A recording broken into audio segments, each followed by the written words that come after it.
Oh, gutted, gutted, gutted, gutted. Got to be honest with you. I can see, I can see. Cheer us up, Gonzo. I'm not going to cheer you up, unfortunately. I'm gutted.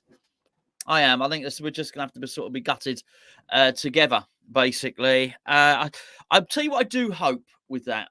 What I do hope is I've seen it with David Beckham being the fall guy. I've seen it. We saw it very recently, of course, with Saka. Um, I hope there's not like a ton of recriminations. I hope Harry Kane doesn't get massively blamed. You know, like sometimes people can go. So it's not just it's a social media now, but it was the press, it was the mainstream media that went after David Beckham after the Argentina game all those years ago. I hope he's sort of left alone, and I say that as a West Ham fan about a Tottenham player. But as I thought, Kane did really well. It'd be gutted about to miss that. I thought England did really well. I thought England played magnificently. It's heartbreaking. It's heartbreaking. It's weird, and I it's a weird one. But if you almost think we're never going to have any glory. Not just of England. I mean, you know, obviously the majority of people in the chat are going to be West Ham fans. You know, oh my word, I'd just like to see us win a trophy. Really, quite frankly, I thought we did okay. I thought we did well. That Giroud goal was a sucker punch. It was a real sucker punch. Look, we're going to go through it. And because I do think, and hopefully there's enough regulars in the chat that watch this video that will know that I'm not somebody that cries foul all the time. I'm really not. If I think we're the worst team, I'll say it. But I thought England had the edge on that game. I thought England were far better in the second half than France. What France were hanging on. But ultimately, England were undone by a little bit of poor defending. And I thought we were unlucky with the referee for a large part of that game. And I don't wish we, want to overly cry and bleat about it, but it definitely felt as if we had the referee needed so much evidence to give us anything at all, and that was going to be part of the story for the first goal, because well, early on, England started really well. Like Foden had a chance, Saka had a chance as well. Kane got into a really good attacking position. I thought we were handling France really well. They're a big team, aren't they? They're a strong team, France.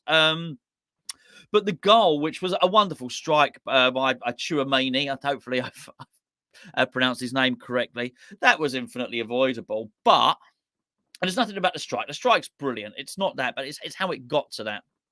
I thought it could have been cut out before that. But I have to say, I thought Saka was fouled. And VAR is supposed to rectify clear and obvious errors. Well, that was an obvious error. It just was a foul. And you know what? If it was a foul that led to nothing, no problem at all. But for it to result in a goal, okay, a lot happened between that foul Saka and the goal, and England could have done a lot more about it. That being said, it was going to really set the tone for how I thought the game was going to be officiated. I thought at the start it was actually the linesman rather than the referee, because also he didn't give us a throw-in that was our throw-in. We had the Saka foul, and then we had the Kane penalty call. It was a definite foul, an absolute definite foul. It's only whether or not it was inside the area or not. And it possibly was on the line. I think the foul started outside and then maybe it finished inside. I don't know. If it was just an isolated incident, I'll leave it. But it just seemed to be decision after decision just weren't going England's way at all. I thought England were playing really well. We're so 1-0 down in the first half. Kane was playing really well. He had a really good shot. Where I thought it fell down in the first half, and I don't know if you were watching it on ITV like I was, the commentator, I think it was Lee Dixon, alluded to the fact that we were struggling to get Phil Foden into the game. That's absolutely right. My major concern in the first half was the role of Jordan Henderson. Now, I don't want to overly beat up on Gareth Southgate for playing Jordan Henderson. I understand why he did it. But every time Jordan Henderson went wide right, he didn't really know what to do, and he played on the right hand side of midfield and hugged that touchline quite a lot. He doesn't have a trick to go past the person, and he wouldn't deliver the cross in early either. So what happened was he stifled our creativity from the right hand side. So any creativity we had to have was actually had to come from Saka and Kane, who were playing well, by the way.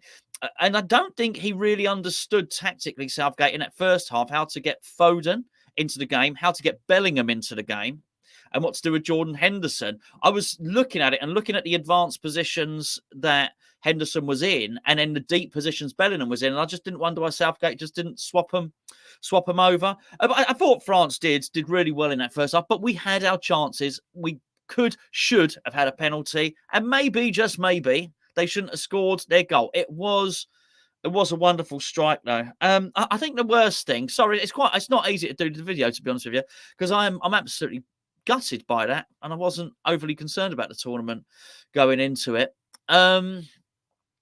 It's the hope that gets you, isn't it? It's the belief. I thought we were going through. I really did. I thought when we got that goal back, I thought England had momentum, and we did, because in that second half, it was so much of the play was England, and it was, whilst I've been a bit critical of Southgate, we did so much of the stuff well. I felt for a lot of the time we did manage to nullify Kylian Mbappe. I'm not sure we nullified Griezmann that well in the first half, but I think he ended up sort of nullifying himself by getting the card, and he sort of went a little bit more reserved at that point. Anyway, so second half, great start from England. The second half, 1-0 down.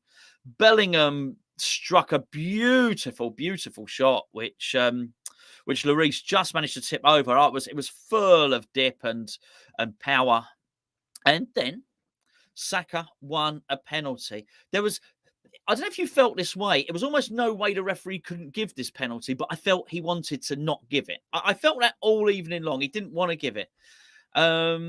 He did. Obviously, did give it. That's just me being a little bit conspiratorial. It's just how it feels, and it probably feels that way a little bit after a loss. But even when we were drawing, I still felt the referee wasn't particularly on our side. Saka wins the penalty. He was playing so well. What a magnificent player Saka is. Played. I was surprised he got taken off. Maybe he was injured. I don't know. Anyway, we got a penalty. Harry Kane took the penalty really well. Not only did he take the penalty well, I liked his little bit of mind games. Kylian Mbappe, they all do it now when a penalty is going to be taken. They try and kill as much time as possible. I think because Lloris plays alongside him at club level, we didn't want to overly give him a load of stick. So Mbappe sort of went there and time wasted.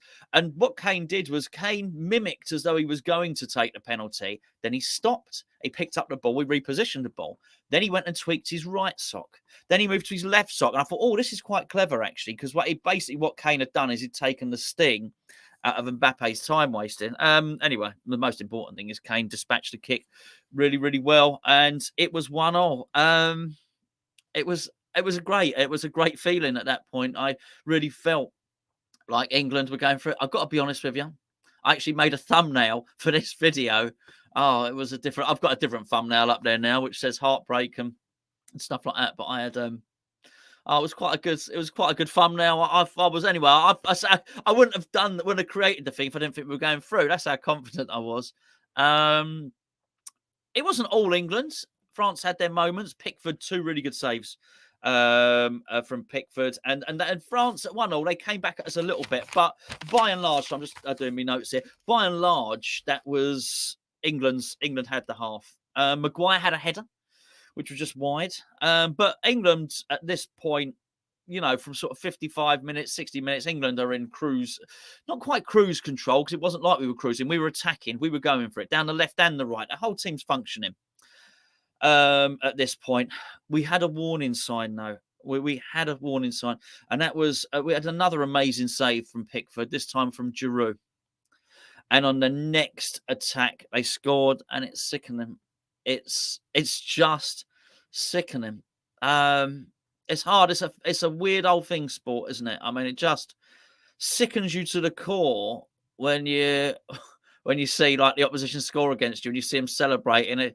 It's exactly the same feeling, isn't it? Like, same as like Frankfurt last season in the semi-final of the Europa League. Just thinking, oh, come on, at some point, are we gonna have some luck? Anyway, I don't mean some luck. I just mean some joy, just something. And it was a deserved goal, by the way. Really nice cross from Griezmann. What can I say? Giroud got in between Maguire and John Stones. Probably more Maguire's man. And what can you say? Really didn't. I think there's other times for recriminations on players and that sort of thing. But yeah, anyway, it was a good goal. Was it deserved? No, it wasn't deserved because it was against the run of play. Was it a good goal? And did they? Yeah, I mean, their attack was better than our defense. So and they breached our defense twice. But if you're going to use that as a barometer for a game, we breached their defense many times, many times. I can't think of too many games where there have been that many penalty calls. I don't just mean penalties given. I mean penalty calls as well. We were going to have another penalty, by the way. So some substitutions were made. Mount came on for Henderson, but he wishes he did that one earlier. Sorry, I said no recriminations. Another day. Mount came on for Henderson. Sterling came on for Saka. I don't know if Saka was injured, as I mentioned earlier. At that point in the game, I thought Saka was our best player. I don't know. I mean, I was so deflated by that point. Giroud had just scored. Anyway, almost immediately, Mount coming on, he gets in behind defence, ball's played over the top, and he's just shoved over. And here's what leads it even more to it being, you're thinking it's been a bit of a conspiracy. He really shoved him over, and the referee did not want to give it at all. I mean, just didn't want to give it. And it was actually the VAR had to beckon him over. And at that point, if you watch that VAR decision again, all the replays, he had to wait for the close up, which I guess is fair enough. And he did give it. And if you're looking at it, anyone in his defence say, hold on a second, he couldn't have been a biased referee. He gave England 2 penalties. He did, but there was a lot of stuff that wasn't given. Anyway, we got the penalty, and now it comes down to Harry Kane again. Hindsight's a wonderful thing. Hindsight, I am thinking. Actually, to be fair, I was thinking at the time. Bearing in mind it's his club teammate. Bearing in mind Lloris knows him. Bearing in mind he's already taken 1 penalty. Should we be swapping this around and giving it to someone else? But this is somebody who's joined England's record goal scorer or some, close to it. One goal away or something like that. Of course, Harry Kane was always going to take that penalty. I can't even believe I'm going to say this, as a Tottenham player. I'm gutted for Harry Kane because he didn't want to miss that. He really didn't want to miss that. And not only have I got no problem with Harry Kane when he plays for England, I really like Harry Kane when he plays for England. I think he's a fantastic player. I really do. And I don't know if there was anyone else who would have given a penalty to, quite frankly. But in hindsight, it was the wrong decision. He skied it over the bar. Absolutely gutting. Absolutely gutting. That wasn't the end of it. There were some more substitutions. Rashford for Foden. Late substitution, by the way. Very late. But we're chasing the game by this point, obviously. 2-1 down. Just missed a penalty. Maguire, we were attacking. We were still attacking. We attacked all that second half. All that second half. Maguire managed to sort of jink his way inside and won a free kick. And England got a free kick. Rashford lined up for it. Oh, my words. Did I rest? Sorry, someone said I just called myself a Tottenham fan. Obviously, I'm not. You know what I mean. I can't be. Do you know what, mate? Honestly, I'm so peed off. Anyway, Rashford tried to take the free kick, and he did a fine job. I guess. It's just he missed. Difficult one, that, I think, though. Again, hindsight, a player coming on immediately and doing that. I think in hindsight, I know he'd already arrived on earlier than that. I think if I was just going to bring someone on almost like you were doing like an NFL thing, bringing on a kicker, might have brought on Trent Alexander-Arnold to do that one. I don't know. Does it make any difference? I think it was so close. I think I'd be sitting here. And if we'd have got thrashed, if England had played crap and lost 4-0, I'd be sitting here angry. And I know there would be recriminations. We'd be pointing my finger at Southgate and Maguire and everybody else. But we were close. And I don't think... I think Southgate's time might be up, by the way. Let me say that. But I would not accuse him of not attacking today. I would not accuse him of being ultra defensive. I thought I thought he had a go. I really did. I mean, I tend not to on reviews, click on comments. It does feel that way, doesn't it? And I don't know. You just sort of, the older you get as well, you do end up thinking, oh, crikey, am I ever going to see not just England? I'm going to see England or my club win a trophy. That would be lovely. It'd be lovely to do that, but it certainly really, really hurts, doesn't it? There's no doubt about it. A couple. I mean, to be fair, at the end, there's a couple. Giroud was a gentleman at the end. I thought you saw chalk and cheese there, by the way. Lloris threw the ball at the England fans, and Giroud, first thing he did before he went to celebrate with his teammates, went and consoled Declan Rice. Then he went and had a little jump around with his teammates. Then he broke himself away and he went and spoke to Mason Mount. And I think there's a lot to be said for that, particularly when the when he saw Otamendi did to the Dutch players yesterday. Anyway, do you know what? Actually, I can't be asked, mate. Do you know what I mean? I can't be asked. You know what? I can't even be bothered, quite frankly. England played well. England did play well. I don't know. I don't even know why I clicked a bloody troll up on the screen. Not in the mood for it, quite frankly. I thought we did okay, but it's heartbreaking. It really is. And I will click on this guy. We did play good, which sort of makes it a little bit worse to play well. To feel like the referee was against you as well. There's lots of stuff. It wasn't just the referee. I thought we were to blame as well, and France being good. There were lots of factors. There were a lot. Kane missing a penalty. The referee and the linesman not giving us decisions we should have got, and France being really, really good. And they all conspired to mean we go out of the competition. I was gutted. I think there's such small margins, and I think England were close to beating France. What I would say is, and I'd like to go out on a positive on this one, is that there's a lot of good players in that. There's a lot of good players in that team, and I think it probably comes home to roost at the end. Actually, without pointing fingers at who done badly, I'd rather point fingers at who did well.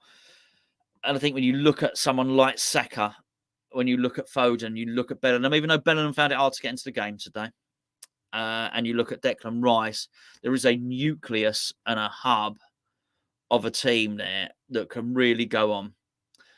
And there was enough there that we caused France problems.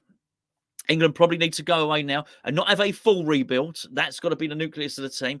And I'd keep Kane. I really, even as Kane gets older and gets slower, Kane's going to just be a really naturally good number 10. I think, so I wouldn't throw Kane. I wouldn't throw the baby out the bathwater with Kane. But I think that, the new manager coming in probably needs to have a little jiggle around.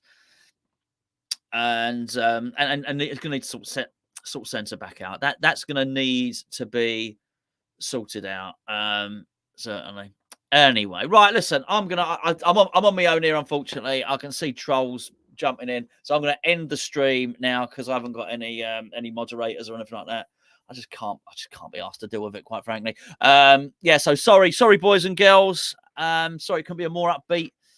Sorry, I'm just going to close that chat down. Actually, sorry, it couldn't be a more upbeat video. And gutted, absolutely gutted. There you go. Okay, turn our attentions to West Ham again now on this channel. England have got another tournament to build up towards. Anyway, thank you for tuning in. Apart from you tossers that joined in at the end, if you'd please leave a like on the video, like and subscribe, and do all that lovely stuff. And I'll catch up with you later.